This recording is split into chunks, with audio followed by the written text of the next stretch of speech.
മണ്ണിനടിയിൽ കുഴിയെടുത്തത്. അതെ അതെ. പറ്റും? ഞാൻ പറഞ്ഞില്ല, ഒരു 12 മണിക്കൂർ നേരം, 15 മണിക്കൂർ നേരം, അങ്ങനെ എത്ര മണിക്കൂർ വേണേലും കാണിക്കാം.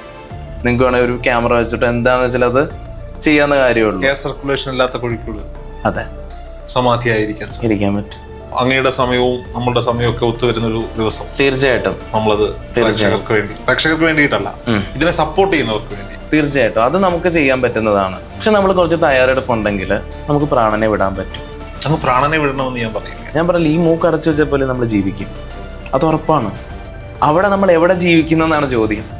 ബിന്ദു ചക്രത്തിൽ എത്തുമ്പോഴാണ് നാരായണ ഗുരുദേവനൊക്കെ പറയുന്നത് പോലെ ഒരു 1000 സൂര്യൻ ഉദിച്ചതുപോലെ, അല്ലെ അത്രയും കടൽ ഇങ്ങനെ അടിച്ചു വരുന്ന പ്രകാശത്തിലേക്ക് നമ്മൾ അലിഞ്ഞേരുന്നൊരു സ്റ്റേറ്റ് എത്തുന്നത്, ഒരു ഉയർന്ന കോൺഷ്യസിന്റെ. ബാക്കിയുള്ള അവസ്ഥകളെല്ലാം തന്നെ ഈ പ്രാണം കുറയും. പ്രാണം വിടാൻ എളുപ്പമുള്ള വഴിയാണ് കടന്നുകൊണ്ട് പ്രാണനെ വിടുന്ന ബ്രഹ്മവിദ്യയിലുണ്ട്. അതിൽ പോലും മിസ്റ്റേക്ക് പറ്റും. പലരും സമാധി എന്ന് പറഞ്ഞാൽ പോലും ലോക്കായി പോകുന്ന സ്റ്റേറ്റും സംഭവിച്ചിട്ടുണ്ട്. ഇപ്പം എനിക്കറിയാൻ ഞാൻ പറയുന്നില്ല, പക്ഷെ ഒരു കുറെ നാൾ കൊണ്ട് മെഡിറ്റേഷൻ ചെയ്യുന്നൊരു വ്യക്തിയാണ്. വെല്ലുവിളി എന്നൊക്കെ വേണമെങ്കിൽ പറയാം, അങ്ങനെ മുന്നിലേക്ക് വെക്കാം. സമാധി അവസ്ഥയിലേക്ക് എത്തിച്ച് കാണിക്കാൻ സാധിക്കും അങ്ങയുടെ ശരീരത്തെ. എന്റെ ശരീരത്തെ ഇപ്പോഴോ? പക്ഷെ ഈ സമാധിയുമായി ബന്ധപ്പെട്ട് അങ്ങ് അതിൽ സംസാരിച്ചിട്ടുണ്ട്. ശില്പനോട് പറഞ്ഞതിന് പ്രകാരമാണ് ഞാൻ അങ്ങനെ. അതെ, ഞാൻ ചമ്പ്രം അണിഞ്ഞിരുന്നോണ്ട് എന്റെ ശിഷ്യരുടെ മുന്നിരുന്നോണ്ടാ പോകുന്നതെന്ന് ഞാൻ പറഞ്ഞു. എത്രയോ ഇത് നടക്കുന്നതിന്റെ മുൻപ് തന്നെ. അതൊന്നുകൂടി പറയാൻ പറ്റുമോ? തീർച്ചയായിട്ടും. ഗോപൻ സ്വാമിയുടെ സമാധിയാണ് ഇതൊക്കെ സംസാരിക്കാനുള്ള ഒരു വിഷയം. നോക്കൂ, വാർത്താ മാധ്യമങ്ങളിൽ നമ്മൾ കേട്ടതാണ്, ക്ഷേത്രത്തിൽ പൂജ കഴിച്ച് തിരിച്ചു വീട്ടിലെത്തിയ ഗോപൻ സ്വാമി ആഹാരം കഴിച്ച് ഗുളികകളൊക്കെ കഴിച്ചിട്ടാണ് ധ്യാനത്തിനായി ആ തറയിലേക്ക് പോകുന്നത്. അവിടെ എത്തിയ ഇളയ മകനെ വിളിച്ചു പറഞ്ഞു, അച്ഛൻ സമാധിയാകാൻ പോവുകയാണ്. അതിനുശേഷം അദ്ദേഹം ജീവൻ വെടിഞ്ഞു എന്നാണ് മക്കളുടെ ഭാഷ്യം. അത് വിശ്വസിക്കാം, വിശ്വസിക്കാതിരിക്കാം, ഓരോരുത്തർക്ക് ഇഷ്ടമാണ്. അത് മക്കൾ അങ്ങനെ പറയുന്നു. അപ്പോ ഒരാൾക്ക്, ഒരു യോഗി വര്യന് അല്ലെങ്കിൽ ഒരു ഋഷി വര്യന് തന്റെ മരണം ഈ സമയത്ത് സംഭവിക്കാൻ പോകുന്നു എന്ന് തിരിച്ചറിയാൻ സാധിക്കുമോ?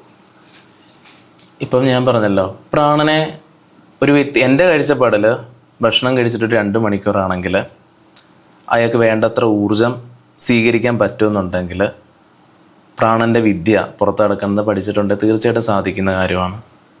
സാധിക്കും. അത് നമുക്ക് ആ രീതിയിൽ നമുക്ക് തന്നെ പ്രെഡിക്റ്റ് ചെയ്യാമല്ലോ. ഇപ്പം നമുക്ക് ജീവിതത്തിൽ വേറെ കമ്മിറ്റ്മെന്റ്സ് ഒന്നുമില്ല, അത് ഓക്കെ ആണെന്ന് തോന്നുന്ന സമയത്ത് അത് ചെയ്യാം. ആ തിരിച്ചറിവുണ്ടാവണം. സൃഷ്ടിയുടെ അടിസ്ഥാന പ്രക്രിയയും കർമ്മ പശ്ചാത്തലത്തിനെ മനസ്സിലാക്കുന്ന ഒരു യോഗിക്ക് തീർച്ചയായിട്ടും ചെയ്യാൻ പറ്റുന്ന ഒരു കാര്യം. ഈ ഭൂമിയിൽ താൻ ജനിച്ചതിന്റെ കർമ്മങ്ങളെല്ലാം ചെയ്തു തീർത്തു എന്ന ബോധ്യമുണ്ടായാൽ അത് ചെയ്യാൻ പറ്റും. അത് നമുക്കല്ലല്ലോ ബോധ്യം. ഇപ്പൊ ഞാൻ ചെയ്യാത്ത കർമ്മം പോലും എനിക്ക് വരും. കർമ്മം നമ്മുടെ കയ്യിലുള്ളതല്ല. പഞ്ചഭൂതങ്ങളുമായിട്ടുള്ള ഒരു കർമ്മം ഒരു വ്യക്തി തീർത്തു കഴിഞ്ഞാൽ നാച്ചുറലി സംഭവിച്ചോളും ഈ പ്രോസസ്സ്. അവർക്ക് പിന്നെ ഒരു കമ്മിറ്റ്മെന്റും ഉണ്ടാവില്ല. അതേസമയം ഈ സമാധി പോലും ഒരു വ്യക്തി വിശുദ്ധിയോട് കടന്നുപോയെന്ന് വെച്ചോ, അയാൾ വീണ്ടും റീബർത്ത് എടുക്കും. ഒരു വ്യക്തി ഇപ്പൊ ഒരു വ്യക്തി നിദ്ര സമാധി പോവാന്ന് പറയും. ഏറ്റവും കടന്ന് പ്രാണം വിടാൻ എളുപ്പമുള്ള വഴിയാണ് കടന്നുകൊണ്ട് പ്രാണനെ വിടുന്ന ബ്രഹ്മവിദ്യയിലുണ്ട്. അതിൽ പോലും മിസ്റ്റേക്ക് പറ്റും. ഇതൊരു കൃപ വേണം. എൻ്റെ കാഴ്ചയിൽ കൃപ വേണം. നമ്മളറിയാത്ത ഒരു ശക്തി നമ്മളിലേക്ക് അതിനെ എന്തും വിളിക്കാം. അപ്പൊ ആ രീതിയിൽ നമ്മൾ കടന്നു പോകുമ്പോൾ പലരും സമാധി എന്ന് പറഞ്ഞാൽ പോലും ലോക്കായി പോകുന്ന സ്റ്റേറ്റും സംഭവിച്ചിട്ടുണ്ട്.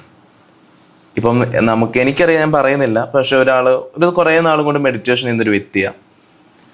ആ വ്യക്തിയുടെ വലിയൊരു ആഗ്രഹമായിരുന്നു ധ്യാനത്തിലിരുന്നുകൊണ്ട് മരണത്തിൽ പോകണമെന്ന്.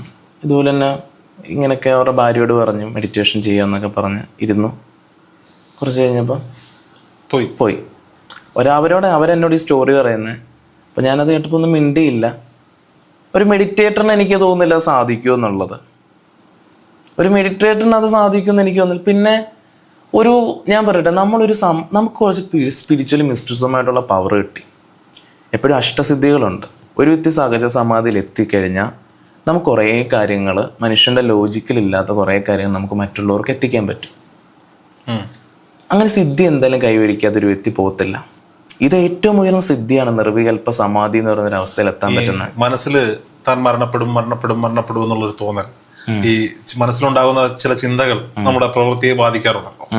ഇപ്പൊ രാവിലെ വീട്ടിൽ നിന്ന് ഇറങ്ങുമ്പോൾ എന്റെ വാഹനം തട്ടും എന്ന് ഞാൻ മനസ്സിൽ വിചാരിക്കും. അതെ, അതൊരു ധ്യാനം പോലും ഇല്ലാത്ത ആൾക്കാർക്ക് പോലും മനസ്സിലാവും. ഇപ്പൊ ഒരു ദിവസം പന്ന ദിവസമാണ് നമുക്ക് തന്നെ അറിയാൻ പറ്റും അത് മോശപ്പെട്ടതാന്നുള്ളത്. അങ്ങനെ ഒരു അവസ്ഥയിൽ ഇരുന്നിട്ട് ഇദ്ദേഹം മരിക്കും എന്നുള്ളൊരു ടെൻഷനിൽ മരണപ്പെട്ടു പോയതാണെങ്കിലും ഈ പറഞ്ഞ തീർച്ചയായും ഭാവനയാലും സംഭവിക്കുമല്ലോ. ഇപ്പം നമ്മുടെ പ്രായം ചെന്ന ആൾക്കാരെ നോക്കുമ്പോ അറിയാം, അവരെപ്പോഴും മരണത്തെ കുറിച്ചാണ് പറയുന്നത് അല്ലെ. ഇന്ന് മരിക്കും, നാളെ മരിക്കും, അങ്ങനെ ഒരു രീതി. എവിടെയോ വായിച്ചതാണ്, മരണപ്പെടുന്നതിന് 6 മാസങ്ങൾക്ക് മുമ്പ് തൊട്ട് എടുക്കുന്ന ശ്വാസഗതിയിൽ മാറ്റമുണ്ടാകും, ഊർദ്ധശ്വാസം എന്നതിനെ വിളിക്കാം. മരണത്തിന് 6 മാസം മുമ്പുള്ള ശ്വാസഗതി തിരിച്ചറിയാൻ കഴിയുന്ന യോഗികൾക്ക് തന്റെ മരണം കുറിക്കാൻ സാധിക്കും. അങ്ങനെയൊക്കെ ഉണ്ടോ? ഞാൻ പറഞ്ഞല്ലോ അങ്ങനെ പ്രാണനെ നമുക്ക് ബന്ധിപ്പിക്കാൻ പറ്റും. ഇപ്പം നമ്മളെങ്ങനെ ശ്വാസം മൂക്കിലൂടെ എടുക്കുന്നു, വിടുന്ന ഒരു പ്രോസസ്സല്ലേ. ഒരു യോഗിയെ സംബന്ധിച്ചത് ഇപ്പം ഏറ്റവും കഠിനമായിട്ടുള്ള യോഗികൾ ഈ തേനുണ്ടല്ലോ, തേൻ്റെ പശ അതെടുത്തിട്ട് ഇടത് മൂക്കടച്ചു വെക്കും, എന്നിട്ട് വലത് മൂക്കിലൂടെ മാത്രം ശ്വാസം എടുക്കുന്ന യോഗികളുണ്ട് കുറേ കാലം. അതിനുശേഷം 12 വർഷം ശേഷം അവരെ മൂക്ക് തുറക്കുള്ളൂ. അവർ ഏറ്റവും ഉയർന്ന യോഗികൾ. അവരാണ് ഈ പച്ച വസ്ത്രമൊക്കെ ഇട്ട് പലയിടത്തും കാണാം. അവർ ഏറ്റവും ഉയർന്ന സിദ്ധിയുള്ളവരാണ്. ചില യോഗികളെ സംബന്ധിച്ച് നോക്കുമ്പം എത്ര നാൾ വേണമെങ്കിലും ഇരുമൂക്കിലൂടെ ശ്വാസം എടുക്കുക. അത് നട്ടലിലൂടെ ഉണ്ടാകുന്ന പ്രാണഗതിയാണ്. നമ്മൾ വിചാരിക്കും ഇവിടെ മാത്രം അടച്ചാൽ നിൽക്കുമെന്ന്. പക്ഷെ നട്ടലിലൂടെ പ്രാണൻ സഞ്ചരിക്കുന്ന ഒരു അവസ്ഥയിലാണ്. ഇപ്പം ഞാൻ ഇവിടെ ഇങ്ങനെ ഓഫായി കഴിഞ്ഞാൽ ഒരു പുട്ടുകുറ്റി പൊക്കില്ല, പുട്ട് എങ്ങനെയാണോ ഇങ്ങനെ നമ്മൾ തെള്ളുന്നത്, അതേപോലെ നമ്മുടെ പ്രാണൻ ഇങ്ങനെ അങ്ങോട്ട് ഉയരും. ഈ ആജ്ഞാചക്രത്തിന് 3 രീതി പറയും: ലലാദ്ര, ബിന്ദു, അതേപോലെ കപോല. ബിന്ദു ചക്രത്തിൽ എത്തുമ്പോഴാണ് നാരായണ ഗുരുദേവനൊക്കെ പറയുന്നത് പോലെ ഒരു 1000 സൂര്യൻ ഉദിച്ചതുപോലെ, അല്ലെ അത്രയും കടൽ ഇങ്ങനെ അടിച്ചു വരുന്ന പ്രകാശത്തിലേക്ക് നമ്മൾ അലിഞ്ഞിരുന്നൊരു സ്റ്റേറ്റ് എത്തുന്നത്, ഒരു ഉയർന്ന കോൺഷ്യസിൻ്റെ. ബാക്കിയുള്ള അവസ്ഥകളെല്ലാം തന്നെ ഈ പ്രാണം കുറയും. എപ്പോഴും യോഗി സമാധിക്ക് മുമ്പ് വലിയൊരു തയ്യാറെടുപ്പ് നടത്തും. അത് വലിയ തയ്യാറെടുപ്പാണ്. അതുമാത്രമല്ല, ചെറിയ ചെറിയ കാര്യങ്ങൾ ചെയ്ത് തീർക്കുകയും ചെയ്യും. നമ്മൾ മറ്റുള്ളവർക്ക് വിളിച്ചന്നത കുറേ കാര്യങ്ങൾ നമ്മുടെ ആയിട്ടുള്ള അടുത്ത് നിൽക്കുന്നവരോടൊക്കെ തന്നെ നമ്മൾ അതിനെക്കുറിച്ചുള്ള കാര്യങ്ങൾ പറയുകയും. പിന്നെ ചിലവരുണ്ടല്ലോ, ഇനി എൻലൈറ്റ്മെന്റ് എന്ന് വെച്ചാൽ എന്താ, അത് എല്ലാവർക്കും സംഭവിക്കുന്നതാണ്. അത് സംഭവിച്ചാൽ എന്താ, ഉള്ള ആഗ്രഹങ്ങളെല്ലാം നഷ്ടപ്പെടുകയാണ്. നമുക്ക് വിലയിരുത്താൻ പറ്റില്ല. എൻലൈറ്റ്മെന്റ് എന്ന് വെച്ച് കഴിഞ്ഞാൽ വലിയൊരു സംഭവമല്ല, നാച്ചുറലാണ്. കുറേ വ്യക്തി ധ്യാനം ചെയ്ത അവസ്ഥയിലേക്ക് എത്തും. അവർക്കെല്ലാം പോവാണ്. ഞാനൊരു വെല്ലുവിളി എന്നൊക്കെ വേണമെങ്കിൽ പറയാം അങ്ങയുടെ മുന്നിലേക്ക് വെക്കാം. ഈ സമാധി അവസ്ഥയിലേക്ക് എത്തിച്ച് കാണിക്കാൻ സാധിക്കും അങ്ങയുടെ ശരീരത്തെ? എന്റെ ശരീരത്തെ ഇപ്പോഴല്ല, അങ്ങ് കുറിക്കുന്ന സമയത്ത് ഞാൻ നമ്മൾ നേരത്തെ ഒരു വീഡിയോ ഷൂട്ട് ചെയ്ത് പോസ്റ്റ് ചെയ്തിട്ടല്ലേ ഞാനത്. അപ്പം അതിൽ ഞാൻ അദ്ദേഹത്തിന്റെ ഇടയ്ക്ക് പറയുന്നുണ്ട്, ഇതിന്റെ മുൻപുള്ള ഒരു ഷൂട്ടിങ്ങിൽ പറഞ്ഞു ഇതൊക്കെ എത്രയോ കഴിഞ്ഞാണ് നടന്നത്. നിങ്ങൾക്കറിയാം സത്യാവസ്ഥ. അങ്ങയുമായുള്ള ഇന്റർവ്യൂ 1.5 മാസങ്ങൾക്ക് മുമ്പാണ് എടുത്തത്. അത് ഞാൻ പറയുന്നുണ്ട്. ഞാൻ ചമ്പ്രം അണിഞ്ഞിരുന്നോണ്ട് അത് പ്രേക്ഷകരോടാണ്, അത് ടെലികാസ്റ്റ് ചെയ്തിട്ടില്ല. ശില്പ എടുത്ത ഇന്റർവ്യൂ. അതെ, അത് പിന്നാലെ ടെലികാസ്റ്റ് ചെയ്തു. ചില സാങ്കേതിക കാരണങ്ങൾ ഞങ്ങൾ മാറ്റിവെച്ച ഇന്റർവ്യൂ ആണ്, ഞങ്ങളുടെ ഭാഗത്തുണ്ടായ പിഴവാണ്. പക്ഷെ ഈ സമാധിയുമായി ബന്ധപ്പെട്ട് അങ്ങ് അതിൽ സംസാരിച്ചിട്ടുണ്ട്. ശില്പനോട് പറഞ്ഞതിന് പ്രകാരമാണ് ഞാൻ അങ്ങനെ. അതെ, ഞാൻ ചമ്പ്രം അണിഞ്ഞിരുന്നോണ്ട് എന്റെ ശിഷ്യരുടെ മുന്നിരുന്നോണ്ടാ പോകുന്നതെന്ന് ഞാൻ പറഞ്ഞു. എത്രയോ ഇത് നടക്കുന്നതിന്റെ മുൻപേ തന്നെ. അതൊന്നുകൂടി പറയാൻ പറ്റുമോ? തീർച്ചയായിട്ടും. ഞാൻ പറഞ്ഞല്ലോ, അത് എന്നെ സംബന്ധിച്ച് നോക്കുമ്പോൾ വലിയ കാര്യമല്ല. നിങ്ങളെ കേൾക്കുന്ന സംബന്ധിച്ചത് അറിയാത്തൊരു ഇതായതുകൊണ്ടാവാം. പക്ഷെ നമ്മൾ കുറച്ച് തയ്യാറെടുപ്പുണ്ടെങ്കിൽ നമുക്ക് പ്രാണനെ വിടാൻ പറ്റും. അങ്ങ് പ്രാണനെ വിടണമെന്ന് ഞാൻ പറയില്ല. അല്ല, സമാധിയിലിരുന്ന് ആ കാര്യം തീർച്ചയായിട്ടും അത് നമുക്ക് ചെയ്യാൻ പറ്റുന്നതാണ്. കുറച്ച് ദിവസം ഭൂമി സമാധി ഇരിക്കുന്നത്. തീർച്ചയായിട്ടും ഭൂമി ഈ പ്രാണം തന്നെ. നമ്മളിപ്പം ഭൂമിക്കകത്ത് ഇരിക്കുന്ന സമയത്ത് മണ്ണിനടിയിൽ. അതെ അതെ. ഞാൻ പറഞ്ഞില്ല, ഒരു 12 മണിക്കൂർ നേരം, 15 മണിക്കൂർ നേരം, അങ്ങനെ എത്ര മണിക്കൂർ വേണമെങ്കിലും കാണിക്കാം. നിങ്ങൾക്ക് വേണമെങ്കിൽ ഒരു ക്യാമറ വെച്ചിട്ട് എന്താണെന്ന് വെച്ചാൽ അത് ചെയ്യാവുന്ന കാര്യമുള്ളൂ. എയർ സർക്കുലേഷൻ ഇല്ലാത്ത കുഴിക്കുള്ളിൽ അതെ സമാധിയായിരിക്കാൻ പറ്റും. അത് പറഞ്ഞില്ലേ, നമ്മൾ പ്രാണനാന്ന് കാണിക്കാൻ വേണ്ടി എന്തും ചെയ്യാം. ഇപ്പം ഇതൊന്നും ഇപ്പം ഞാനൊരു സ്പിരിച്വലി ഒരു കാര്യം ചെയ്യുന്നതുകൊണ്ട് ചിലപ്പോൾ ഇതൊക്കെ എനിക്ക് ആവശ്യമാവാം. ഊട്ടിയിൽ ഗതിസാധന ചെയ്യുന്ന കുറേ സ്വാമിമാരുണ്ട്. അവർ 6 മാസം ഭക്ഷണം കഴിക്കാതെ ഈ അവസ്ഥയിൽ ഇരിക്കുന്നവരുണ്ട് പലരും. ഈ സംഭവം തന്നെ ചെയ്യാവുന്ന കാര്യമുള്ളൂ. നിങ്ങൾ അതിനു വേണ്ടി റെഡിയാണെന്നുണ്ടെങ്കിൽ ഞാനും തയ്യാറെടുക്കാം. ഇന്ന് കേരളത്തിൽ നടക്കുന്ന ഈ ഒരു കാര്യത്തിൽ. പക്ഷെ അതൊക്കെ കാണിച്ചാലും മാജിക്കാണ്, അല്ലെങ്കിൽ അതെന്തോ വേറെ ശ്വാസം കിട്ടി, ഇങ്ങനെയൊക്കെ പറയുന്ന ഒരു സമൂഹത്തിന്റെ മുന്നിൽ എല്ലാ വാർത്തകൾക്കും ഇത് ഞാൻ പറഞ്ഞു. ഇതെന്റെ മൈൻഡിൽ ഇപ്പൊ നിങ്ങൾ പറയുമ്പോഴും ഓർത്തു വരും. ഇത് ഞാൻ 2 മാസം മുമ്പ് പദ്ധതി വെച്ചാൽ. അപ്പൊ ഞാൻ ചർച്ച ചെയ്ത ഒരാളെ ഡോക്ടർ അനന്തു, ഇവനെ എനിക്ക് വീഡിയോസ് സമാധിയുടെ കിട്ടുക തന്നെ. അപ്പൊ ഇത് നിങ്ങളുടെ വീഡിയോയും കുറെ ഷെയർ ചെയ്യാറുണ്ട് ഇടയ്ക്കിടയ്ക്ക്. അപ്പോൾ അദ്ദേഹത്തോട് ഞാൻ ഈ കാര്യം പറഞ്ഞു, നമുക്ക് ഇതുപോലെ പ്രാണനാന്ന് കാണിക്കാൻ വേണ്ടി ഇങ്ങനെ ഒരു കാര്യം ചെയ്യാം. പറഞ്ഞു, ഗുരുജി എന്താ ഈ പറയുന്നത്? ഇവിടെ നമ്മൾ കേരളത്തിൽ ചെയ്ത് അവരെന്ത് ചിന്തിക്കും? പിന്നെ എനിക്ക് കുറെ പേരോട് ഈ കാര്യം ചർച്ച ചെയ്യുമ്പോഴെല്ലാം തന്നെ അവര് കാണിച്ചാലും അതൊരു അമാനുഷ്യതയായിട്ടോ അല്ലെങ്കിൽ ഇത് വിശ്വസിക്കുന്ന ഒരു കൂട്ടം ആളുകൾ. തീർച്ചയായും അവർക്ക് മറ്റുള്ളവരുടെ മുന്നിൽ പറയാനെങ്കിൽ തീർച്ചയായും നമ്മുടെ സ്പേസിൽ തന്നെ നമുക്ക് വേണ്ടിയിരുന്ന അവിടെ ചെയ്യാം. നമുക്ക് അവിടെ ഒരു ലാൻഡ് വേണേൽ നിങ്ങൾ പറയുന്നിടത്ത് വേണേലും ചെയ്യാം. പക്ഷെ നമ്മുടെ ആണെങ്കിലും ചെയ്യാൻ പറ്റും.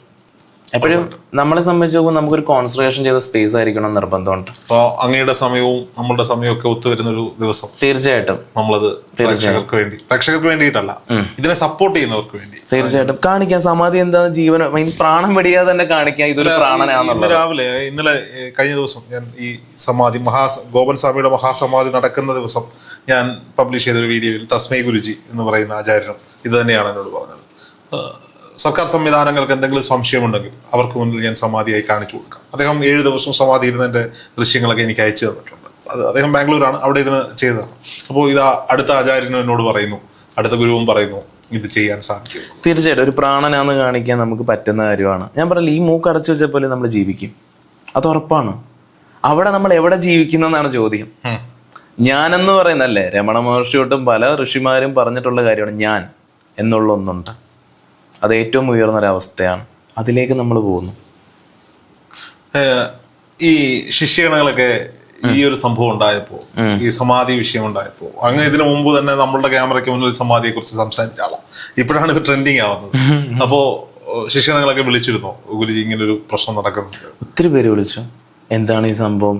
ഇത് ഓരോ കാര്യം ഓരോരുത്തർ വിളിക്കുമ്പോൾ അവരുടെയായിട്ടുള്ള മനസ്സിലുണ്ടാവുന്ന ഒരു ഇതുണ്ടല്ലോ. എസ്പെഷ്യലി ഇതൊരു നെഗറ്റീവ് പോലെ അറിയാലോ, അങ്ങക്ക് അറിയാലോ. എപ്പോഴും സ്പിരിച്വാലിറ്റി എന്ന് വെച്ചിട്ട് ഈസി അല്ല. അത് കുറെ ആളുകൾക്ക് കളിയാക്കാനുള്ള ഒരു തീർച്ചയായും സാധനമായി. ഇപ്പൊ ഒരു വ്യക്തി നമ്മുടെ ധ്യാനത്തിൽ വന്നു, അവർ കുറച്ചുകൂടെ കഴിഞ്ഞാൽ ഇപ്പൊ സന്യാസം ആവാൻ ആഗ്രഹം. അപ്പൊ സന്യാസം എന്തിനാണ്? സമാധിക്ക് വേണ്ടി, മുക്തിക്ക് വേണ്ടി. അപ്പൊ വീട്ടുകാരെന്ത് ചിന്തിക്കും?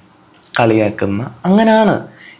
ഇപ്പൊ എനിക്കൊരു ആരെങ്കിലും ഒരു ബന്ധം, അല്ല എൻ്റെ തന്നെ ഒരു ഭാര്യയോ മക്കളോ ആരുണ്ട്, അപ്പൊ ഞാൻ സ്പിരിച്വൽ അല്ലാത്തൊരു വ്യക്തിയാണ്. അവർ ഈ ഒരു ഗുരുജിയുടെ മെഡിറ്റേഷൻ അറ്റൻഡ് ചെയ്തു, ഇനി ആ ഒരു മുക്തി ആ അവസ്ഥയാണ് വേണ്ട, അതിന് സമാധിയാവും ഗുരുജിയുടെ അടുത്തേക്ക് പോവാ. അപ്പൊ ഒരു കളിയാക്കും, പോലീസ് വരും, പിടിക്കും, അല്ലേ?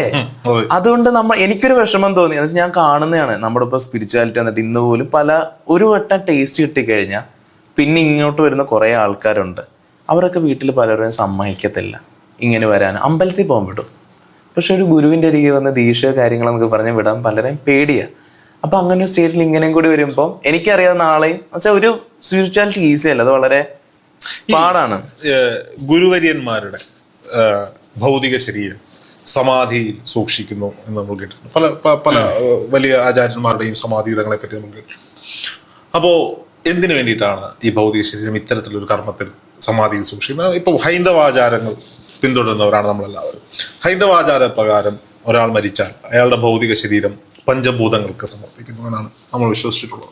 സാധാരണ രീതിയിൽ ഒരു മനുഷ്യൻ ഹൈന്ദവാചാരത്തിൽ വിശ്വസിക്കുന്ന കുടുംബമാണെങ്കിൽ ഒന്നെങ്കിൽ അഗ്നിക്കിരയാക്കും, ചില സമുദായങ്ങളിൽ അത് മണ്ണിലേക്ക് അടക്കം ചെയ്യും. ഇതാണ്. പക്ഷെ ഗുരുക്കന്മാർ, ശിഷ്യപരമ്പരയുള്ള ഗുരുക്കന്മാരുടെ ഭൗതിക ശരീരം പത്മാസനത്തിലിരുത്തി അവിടെ ഭസ്മവും കർപ്പൂരവും അടങ്ങുന്ന സുഗന്ധദ്രവ്യങ്ങൾ കൊണ്ട് മൂടി അവിടെ ഒരു പ്രത്യേക അറ തീർത്ത് ഒന്നുകിൽ ഭൂമിക്കടിയിലോ അല്ലെങ്കിൽ ഭൂമിക്ക് മുകളിലോ അല്ലെങ്കിൽ ജലസമാധിയോ ഒക്കെ ആയി സൂക്ഷിക്കുന്ന കണ്ടിട്ടുണ്ട്. എന്തിനു വേണ്ടിയിട്ടാണത്?